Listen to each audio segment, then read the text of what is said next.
કેન્દ્રીય ગૃહપ્રધાન અમિત શાહે લોકસભા ચૂંટણી 2024 માટે ગાંધીનગર લોકસભા બેઠક પરથી ભાજપના ઉમેદવાર તરીકે ઉમેદવારીપત્ર ભર્યું હતું। ઉમેદવારીપત્ર ભરવા માટે અમિત શાહ ગાંધીનગર કલેક્ટર કચેરી પહોંચ્યા હતા। આ દરમિયાન ગુજરાતના મુખ્યમંત્રી ભૂપેન્દ્ર પટેલ પણ હાજર રહ્યા હતા। તો ઉમેદવારી નોંધાવ્યા બાદ અમિત શાહે કહ્યું કે મેં ગાંધીનગર બેઠક પરથી ઉમેદવારી નોંધાવી છે અને ગાંધીનગરનું પ્રતિનિધિત્વ કરવું એ મારા માટે ગર્વની વાત છે। આ ચૂંટણી નરેન્દ્ર મોદીની ત્રીજી વખત પીએમ બનાવવાની છે। મોદીજીએ દેશને સુરક્ષિત કર્યો છે અને 2047 સુધીમાં ભારતનો વિકાસ થશે।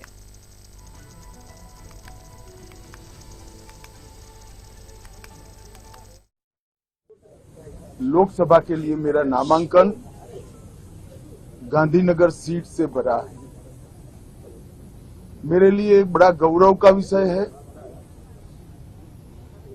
कि जिस सीट पर से इसी क्षेत्र का प्रतिनिधित्व श्रद्धेय अडवाणी जी ने किया, श्रद्धेय अटल जी ने किया, और जिस सीट पर लोकसभा के लिए मेरा नामांकन गांधीनगर सीट से भरा है, मेरे लिए एक बड़ा गौरव का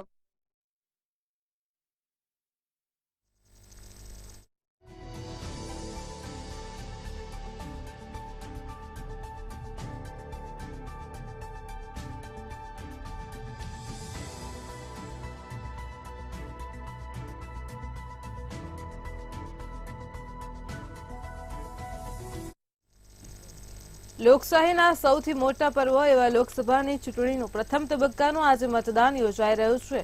તો બીજી તરફ આજે ત્રીજા તબક્કામાં ફોર્મ ભરવાના અંતિમ દિવસે ભાજપના દિગ્ગજ નેતા અમિત શાહ, સીઆર પાટીલ આજે ઉમેદવારીપત્ર ભર્યું છે। નવસારી ભાજપના ઉમેદવાર સીઆર પાટીલે આજે ઉમેદવારીપત્ર ભર્યું હતું। સીઆર પાટીલે આજે 12:39 વિજય મુહૂર્તમાં પોતાની ઉમેદવારી નોંધાવી હતી। ગતરોજ ભવ્ય રોડ શોને કારણે પાટીલ વિજય મુહૂર્ત ચૂકી ગયા હતા, તેથી તેમણે ગઈકાલે ઉમેદવારીપત્ર ભરવાનું ટાળ્યું હતું। ગતરોજ વિજય સંકલ્પ રેલીને હજારો સમર્થકોએ ઉત્સાહ સાથે આવકારી હતી અને ત્યારે આજે પાટીલે નવસારીથી ઉમેદવારી ફોર્મ ભર્યું હતું।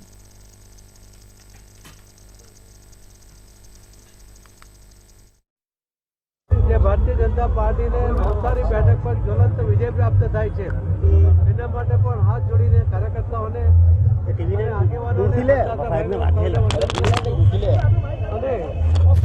ઇલેક્ટ્રોનિક મીડિયા અને પ્રિન્ટ મીડિયાના માધ્યમથી પાર્ટીની વિચારધારા, પાર્ટીના કામો, મોદી સાહેબની ગેરંટીની વાતો, મોદી સાહેબે કરેલા વિકાસના કામોની જે વાતો આપ સૌના માધ્યમથી પહોંચે છે, એના માટે હું પ્રિન્ટ મીડિયા અને ઇલેક્ટ્રોનિક મીડિયાના આપ સૌનો પણ ખૂબ ખૂબ આભાર માનું છું। લોકસભાની ચૂંટણી પ્રક્રિયામાં આજે ઉમેદવારી નોંધાવવાનો છેલ્લો દિવસ છે અને ત્યારે આજે બહુ ચર્ચિત રાજકોટ લોકસભા બેઠકના કોંગ્રેસના ઉમેદવાર પરેશ ધાનાણીએ બપોરે 12:39 વિજય મુહૂર્તમાં પોતાનું ઉમેદવારી પત્રક નોંધાવ્યું હતું। કોંગ્રેસના આગેવાનો પરેશ ધાનાણી સાથે હાજર રહ્યા હતા। ફોર્મ ભરવા પહેલા પરેશ ધાનાણીને ક્ષત્રિય મહિલાઓએ કુમકુમનું તિલક કરી રાખડી બાંધી અને સાફો પહેરાવ્યો હતો। રૂપાલા અને ધાનાણી 22 વર્ષ પછી ફરી આમને સામને ચૂંટણી જંગ લડશે અને જેમાં ધાનાણીએ જણાવ્યું હતું કે દીકરીઓની આંખમાં આંસુ જોયા છે, અહંકારી માછલીની આંખ વીંધવા આવ્યો છું। ગુજરાત ભાજપમાં દાવાનળ ચાલી રહ્યો છે। કોંગ્રેસના પ્રદેશ અધ્યક્ષ શક્તિસિંહ ગોહિલ, પ્રદેશ કોંગ્રેસના ઉપાધ્યક્ષ ડોક્ટર હેમાંગ વસાવડા, કોંગ્રેસના સિનિયર नेता સિદ્ધાર્થ પટેલ સહિત કોંગ્રેસી नेता हाजर રહ્યા હતા। પરેશ ધાનાણીએ ભાજપ પક્ષ અને ઉમેદવાર પરસોત્તમ રૂપાલા સામે આકરા પ્રહારો કરતા લોકસભાની સીટના જીતનો દાવો કર્યો છે।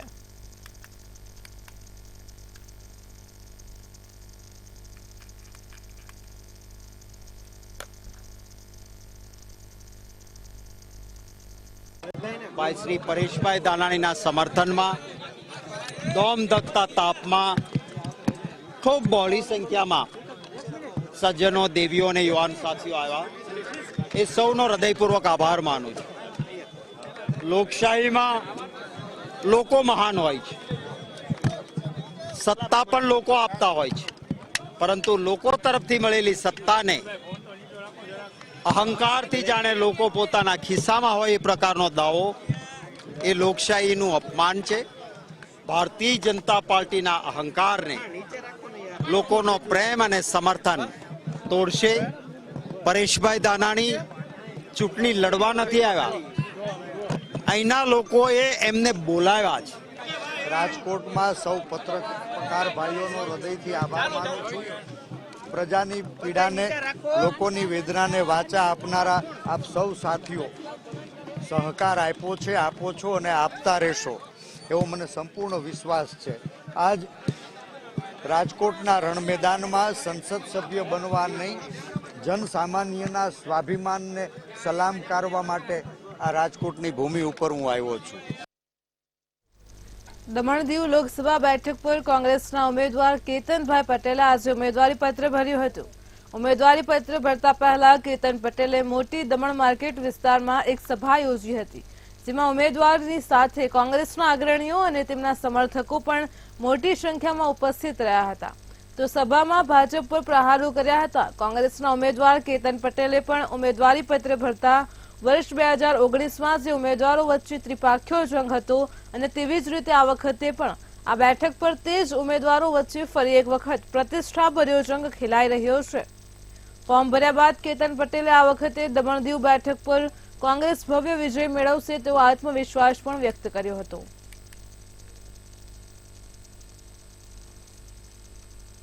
પણ આ જે લડાઈ છે એ તાનાશાહીની વિરુદ્ધની લડાઈ છે, આ વિચારધારાની લડાઈ છે. એટલે હું એટલું જ કહીશ કે તાનાશાહીને નેસ નાબૂદ કરવાનું છે આ દમણ અને દીવથી. તો એની આ લડાઈ છે અને તમારા માધ્યમથી હું દમણવાસીઓને, દીવવાસીઓને એટલું જ કહીશ કે આ લડાઈમાં મારો સાથ અને સહકાર આપજો. કોંગ્રેસ પાર્ટીને પડખે રહેજો અને તમારો કિંમતી અને પવિત્ર મત કોંગ્રેસ પાર્ટીને આપજો.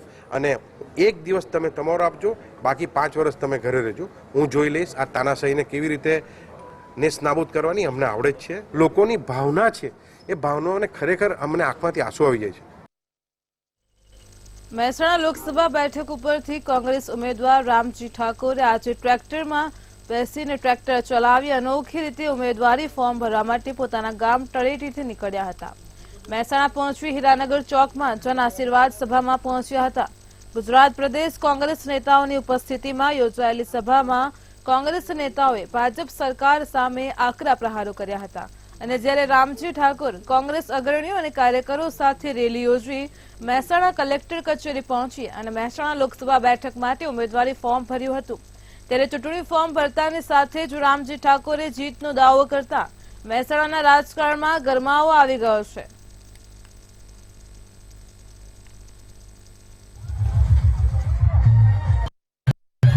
કોંગ્રેસ પાર્ટીએ જ્યારે સામાન્ય વર્ગમાંથી આવતા ખેડૂતના પુત્રને, એ ખેડૂતને, એ સમાજ સેવકને ટિકિટ આપે છે, ત્યારે સમગ્ર ગુજરાતમાં, સમગ્ર ભારતમાં મેસેજ આપવા છું કે ખેડૂતનો અવાજ બનીને તો આજે હું નીકળ્યો છું. શું તમારી મુદ્દા કયા છે અને તમારી જીતનું કેટલી આશા? મુદ્દા તો આ સરકારમાં મુદ્દા કોઈ પાર નથી.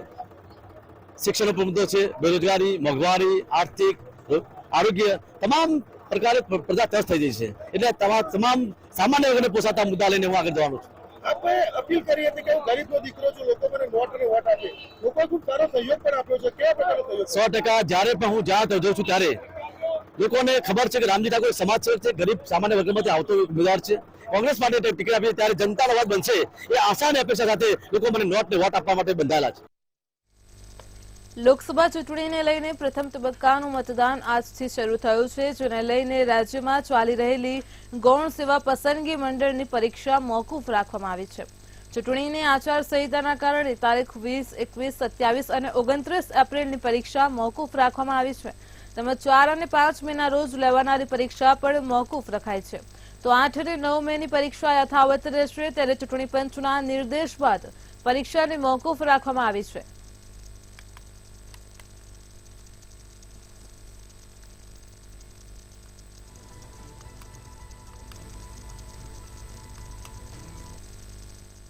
રાજ્યમાં દિવાલ તૂટી પડવાની ઘટનાઓમાં સતત વધારો થઈ રહ્યો છે અને ત્યારે દિવાલ પડવાની વધુ એક ઘટના સામે આવી છે. અમદાવાદ અસારવા રેલવે સ્ટેશન પાસે આવેલ દાદાહરીની વાવ પાસેની જૂની દિવાલ અચાનક તૂટી પડી હતી. તો દિવાલ પાસે બેઠેલા અંદાજે 5 જેટલા લોકો દિવાલ નીચે દટાયા હતા અને જેમાંથી 2 લોકોના ઘટના સ્થળે જ મોત થયા છે.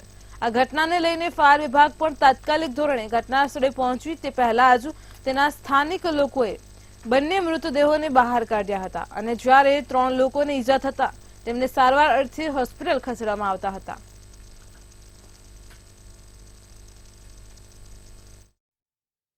નવને 41 કંટ્રોલમાં મેસેજ મળ્યો કે દાદા હરિની વાવ પાસે બેઠક છે, ત્યાં એક દિવાલ ધરાશાયી થયેલી છે અને એમાં માણસો દબાયેલા છે. નરોડા ફાયર સ્ટેશન ઉપર એમને મેસેજ આપેલ, સાયમલ્ટેનિયસલી મને પણ આપેલ. અમે બંને ટીમ સાથે ત્યાંથી નીકળી ગયેલા, નરોડા ફાયર સ્ટેશનથી ટેન્ડર અને હું મારા સાથે બોલેરો લઈને. અહીંયા આગળ પહોંચાતા પબ્લિકના માણસોને બહાર નીકાળેલા, એમાંથી 2 એક્સપાયર થયેલા છે. બાકીના 3 જે નીકાળેલા ઈજા પામેલા હતા એમને 108 મારફતે હોસ્પિટલાઇઝ કરેલા છે. મજૂરો અહીંયા બેઠા હતા દિવાલની નીચે અને અચાનક જ દિવાલ ધરાશયી થઈ છે. એમાં 2 વ્યક્તિનું મૃત્યુ થયું છે અને 3ને ઈજા થઈ છે. તાત્કાલિક એમને અમારા અસરવાના લોકલ કાર્યકર્તાઓ આવી અને તરત જ એમને સિવિલ હોસ્પિટલમાં સારવાર માટે લઈ ગયા છે. તે લોકોની પણ પરિસ્થિતિ મેં ત્યાં સુપ્રિન્ટેન્ડન્ટ સાથે વાત કરી એટલે એ લોકો સ્ટેબલ છે, પણ 2 જણનું દુઃખદ મૃત્યુ થયું છે. અસરવા વિસ્તારમાં દિવાલ ધરાશાયીની ઘટના સામે આવી છે. જેમાં ઘટનાની વાત કરીએ તો દાદા હરિભાઈ પાસે રેલવેની દિવાલ જે છે તે ધરાશાયી થઈ છે. તેના કારણે તમામ વાહનોને નુકસાન પહોંચ્યા છે અને સાથે કહી શકાય એ લોકોની મોત પણ નીપજી છે. આપણે વાહન બતાવીશું કે જેનું નુકસાન જે છે તે થયો છે. સાથે એક કાર અને તેમજ એક ઓટો રિક્ષા છે તેમને નુકસાન પહોંચ્યો. સાથે કહી શકાય કે દિવાલ જે છે તે રેલવેની હતી. સાથે દિવાલના દ્રશ્યો બતાવીશું કે દિવાલ ખૂબ જ જૂની હતી અને સાથે તે માટીમાં ઢગલા હોવાનું જે કારણ છે તે સામે આવી રહ્યો છે. અને સાથે 2 જે માણસો હતા, એક માનસીભાઈ અને બીજા જે કહી શકાય સિદ્ધિ પઠાણ, જે બંને ભાઈઓ જે બેસીને જે છે આજે તે એકબીજા સાથે ચર્ચા કરી રહ્યા હતા અને તે દરમિયાન જે છે તેમના ઉપર જે દિવાલ જે આફત જે આ પડીને ત્યારબાદ તેમને મૃત્યુ નીપજી ગયા. સાથે બીજી બાજુ આપણે વાત કરીએ, હાલ ફાયર વિભાગની ટીમ હોય કે આરપીએફના જવાનો હોય કે પોલીસ ઘટના સ્થળે પહોંચી ગઈ છે અને સાથે ડેડ બોડીને જે છે તે પોસ્ટમોર્ટમ માટે મોકલી આપ્યા છે અને સાથે જે 4 લોકો ઇજાગ્રસ્ત છે તે હાલ અમદાવાદ સિવિલ હોસ્પિટલ ખાતે ખસેડવામાં આવ્યા છે અને સાથે ધારાસભ્ય દર્શનાબેન વાઘેલા દ્વારા આ પ્રકારની જે ઘટના ઘટી છે તેમની તપાસ કરવાની લોકોને જે છે તે કહેવામાં આવે છે અને સાથે આગળ આ પ્રકારની દિવાલ છે તેની ઉપર પણ તંત્રને જાણ કરશે તેવું પણ તેમના દ્વારા હાલ કહેવામાં આવ્યો છે. કેમેરામેન રાહુલ વાઘેલા સાથે શિવાંશુ સિંહ, મંતવ્ય ન્યૂઝ, અમદાવાદ. ઉંડેરા વિસ્તારના કંકાવતી કોમ્પ્લેક્સમાં 80 વેપારીઓ મુશ્કેલીમાં મુકાયા હતા અને જ્યારે કંકાવતી કોમ્પ્લેક્સને ફાયર એનઓસી આપ્યા બાદ 2021-22માં રિન્યુ કર્યા બાદ એનઓસી રદ કરી અને કોમ્પ્લેક્સ સીલ કરી દીધું હતું, ત્યારે 80 વેપારીઓના રોજગાર બંધ થઈ ગયા અને લોનના હપ્તા ભરવાનો વારો આવ્યો છે. વેપારીઓએ રજૂઆતો કરી છે અને કંટાળી ગયા છે, ત્યારે પરિવારના 400 સભ્યો સાથે આત્મવિલોપનની ચીમકી ઉચ્ચારી છે.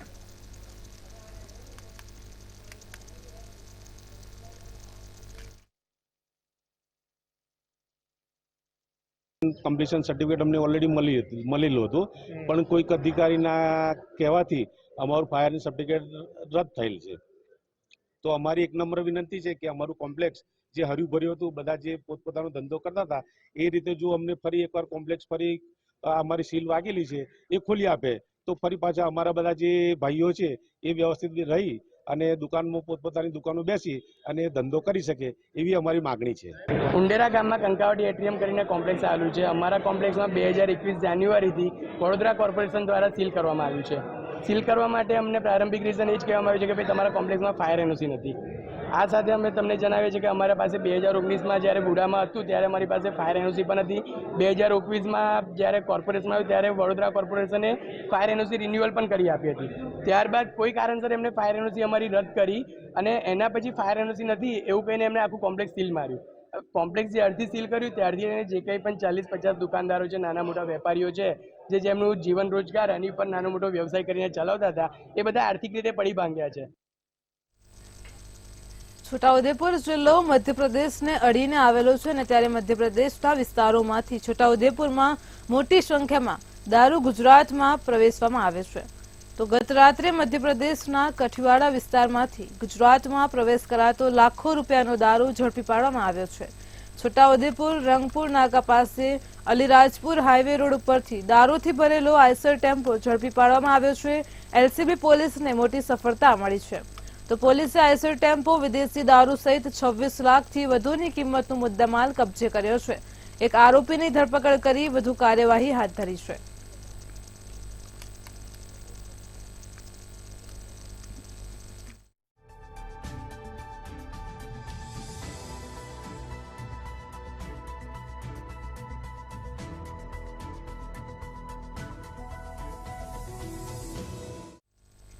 ગાંધીનગર સીબીઆઈ કોર્ટે બેંક મેનેજર પ્રીતિ સાજવાણીને 15 કરોડનો દંડ સાથે 7 વર્ષની સજા ફટકારવામાં આવી છે. વસ્ત્રાપુર ઇન્ડિયન ઓવરસીઝ બેંકમાં પ્રીતિ સાજવાણી મેનેજર હતી. 2001માં 2.14 કરોડની બેંક સાથે છેતરપિંડી કરાઈ હોવાની ફરિયાદ દાખલ કરાઈ હતી. તો પ્રીતિ સાજવાણી બનાવટી ખાતામાં 1.40 કરોડ જમા કરાવ્યા હતા. આ બાબતે 23 સાક્ષીઓ અને 158 દસ્તાવેજોની ચકાસણી કરવામાં આવી હતી. આ આરોપી કેનેડા ભાગી જતા રેડ કોર્નર નોટિસ ફટકારવામાં આવી હતી અને જેથી કેનેડા પોલીસ 2012માં ભારત પરત મોકલી હતી. આખરે પ્રીતિ સાજવાણીને 15 કરોડ બેંકમાં જમા કરવાનો કોર્ટે આદેશ કર્યો છે. ગાંધીનગર સીબીઆઈ કોર્ટે બેંક મેનેજરને દંડ ફટકાર્યો ત્યારે પ્રીતિ સાજવાણીને 15.6 કરોડનો દંડ ફટકાર્યો છે.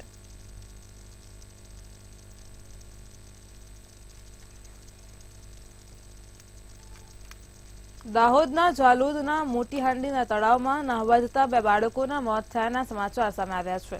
તળાવમાં નહાવા જતા ડૂબી ગયા હોવાની ઘટના સામે આવી છે. ત્યારે 10 વર્ષીય છોકરો અને 4 વર્ષીય છોકરીનું મોત થયું છે. બંને બાળકોના મૃતદેહને બહાર કાઢી પોસ્ટમોર્ટમ અર્થે હોસ્પિટલ ખસેડવામાં આવ્યા હતા. પોલીસે ઘટના સ્થળે પહોંચી આગળની કાર્યવાહી હાથ ધરી છે.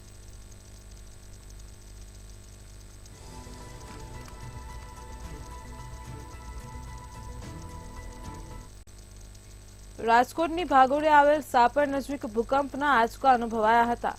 સાપર, વેરાવળ અને આસપાસના વિસ્તારમાં આંચકાની અનુભૂતિ થઈ હોવાનું સામે આવ્યું હતું. તો ભૂકંપના આંચકાના પગલે સ્થાનિક મહિલાઓ અને બાળકો ઘરની બહાર દોડી આવ્યા હતા. ત્યારે આ ભૂકંપના આંચકાની તીવ્રતા 2.9ની મપાઈ હતી. બપોરે 2 વાગ્યાની આસપાસ અચાનક આવેલા ભૂકંપના આંચકાના પગલે કોઈ જાનહાનિ થઈ ન હતી.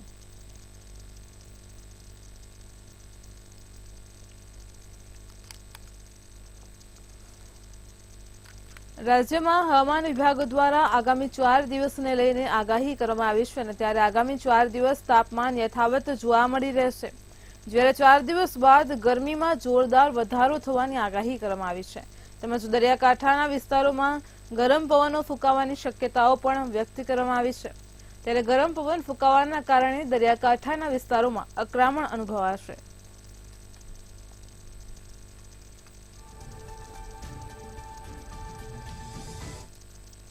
કાળઝાળ ગરમીની શરૂઆત થઈ ગઈ છે અને ત્યારે વડોદરા શહેર ટ્રાફિક પોલીસ દ્વારા ગરમીમાં પણ પોલીસ જવાનો ફરજ બજાવી શકે તે માટે તેમને એસી વાળા હેલ્મેટ આપવામાં આવ્યા હતા. શહેર ટ્રાફિક વિભાગમાં 400 જેટલા ટ્રાફિક જવાનો ફરજ બજાવે છે. આ જવાનો પૈકી હાલ 125 જવાનોને એસી હેલ્મેટ આપવામાં આવ્યા છે. જરૂર મુજબ તે વિવિધ ટ્રાફિક જવાનોને ઇસ્યુ કરવામાં આવી રહ્યા છે. આમ કુલ 225 એસી વાળા હેલ્મેટ પોલીસ જવાનોને આપવામાં આવ્યા છે.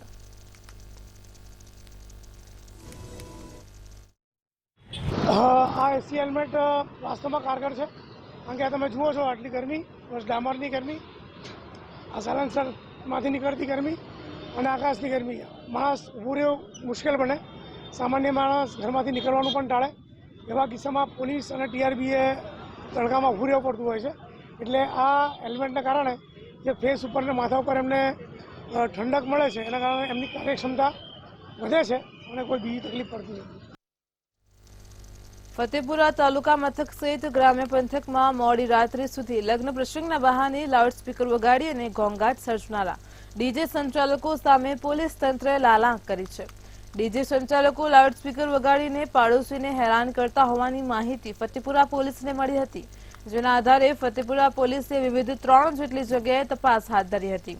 3 જેટલા ડીજે સંચાલકોની અટકાયત કરી ડીજેના સ્પીકરો, ગાડી પણ જપ્ત કરી ધ્વનિ પ્રદૂષણ નિયમ મુજબ કાર્યવાહી હાથ ધરી છે.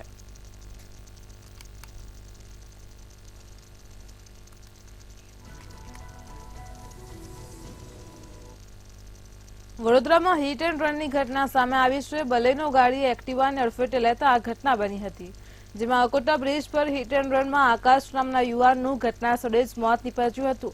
જ્યારે અકસ્માત સર્જનાર કારમાંથી દારૂની બોટલ મળી આવી હતી, જ્યારે કાર ચાલક નશાની હાલતમાં હોવાની માહિતી મળી હતી. પોલીસે ઘટના સ્થળે પહોંચીને વધુ કાર્યવાહી હાથ ધરી છે.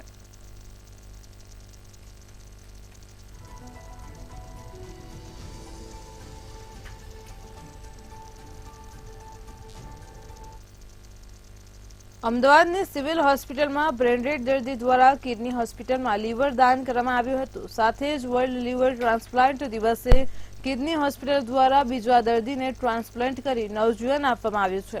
કિડની હોસ્પિટલના ડાયરેક્ટરે જણાવ્યું હતું કે ફેટી લીવર રોગમાં ઘણીવાર કોઈ ખાસ લક્ષણો દેખાતા નથી. જેમ જેમ રોગની સ્થિતિ આગળ વધે છે ત્યારે પગમાં સોજો આવે છે, જેને એડમાઉ તરીકે ઓળખવામાં આવે છે. આ રોગ એ વોટર રિટેન્શનને કારણે થઈ શકે છે. તો લીવર ક્ષતિગ્રસ્ત કાર્યને કારણે આ પ્રક્રિયાનું નિર્માણ થઈ શકે છે. અતિશય ઊંઘ અથવા થાક એ બીજું લક્ષણ છે જેને અવગણવું જોઈએ નહીં.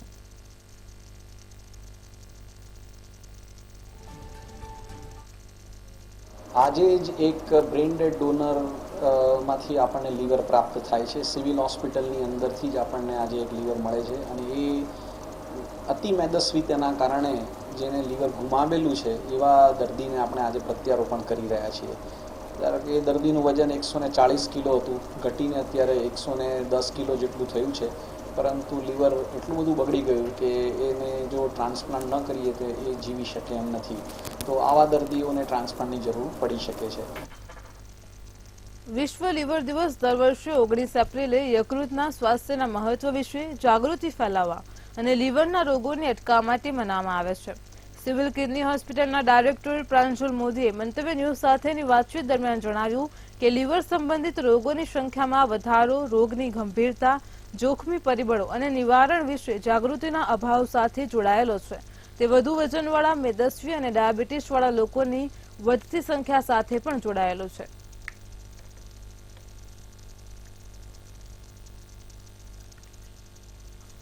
લોકો પોતાના માટે ઓછામાં ઓછો 1 કલાક કસરત કરવા માટે આપે, ઘરનું સાદું સાત્વિક ખોરાક લે અને આલ્કોહોલનું સેવન જો બંધ કરે તો લીવરના ઘણા બધા દર્દીઓ આપમેળે ટળી જશે અને ટ્રાન્સપ્લાન્ટ સુધી કે અન્ય રોગોથી અટકી શકશે. જેમ લીવરની સાથે સાથે હૃદયના અને કિડનીના રોગો પણ એસોસિએટેડ હોય છે, તો આ બધા રોગોથી પણ બચી શકાશે.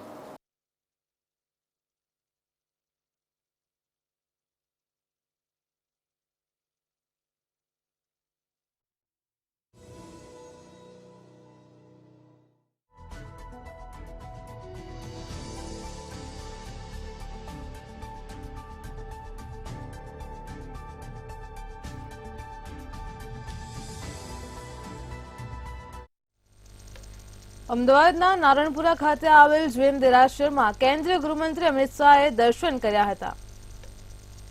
અમદાવાદના નારણપુરામાં કેન્દ્રીય ગૃહમંત્રી અમિત શાહે દર્શન કર્યા છે. તો નારણપુરા ખાતે આવેલ જૈન દેરાસરમાં તેમણે ભગવાનના દર્શન કર્યા છે. અમિત શાહે દેરાસરમાં મહારાજ સાહેબના આશીર્વાદ લીધા છે. તેમની સાથે મોટી સંખ્યામાં ભક્તો દેરાસર ખાતે ઉપસ્થિત રહ્યા હતા. તો અમદાવાદના નારણપુરા ખાતે આવેલ જૈન દેરાસરમાં કેન્દ્રીય ગૃહમંત્રી અમિત શાહે દર્શન કર્યા છે. અમિત શાહે દેરાસરમાં મહારાજ સાહેબના આશીર્વાદ લીધા છે. તેમની સાથે મોટી સંખ્યામાં ભક્તો દેરાસર ખાતે ઉપસ્થિત રહ્યા હતા.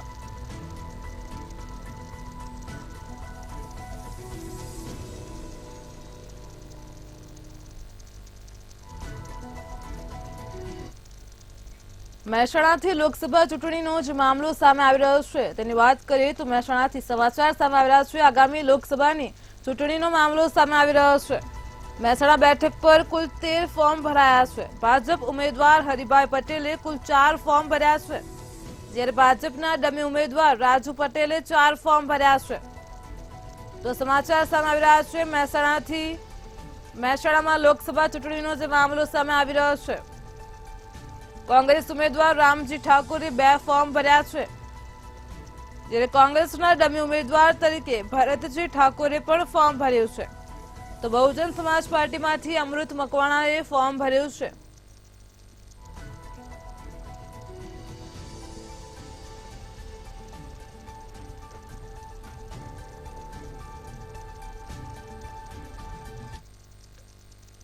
મહેસાણાથી મહાત્મા ગાંધી કોમ્પ્લેક્સની ઘટના સામે આવી રહી છે, તો મહેસાણામાં જે ઘટના સામે આવી રહી છે તેના વિશે સમાચાર આવ્યા છે. મહાત્મા ગાંધી કોમ્પ્લેક્સની ઘટના છે.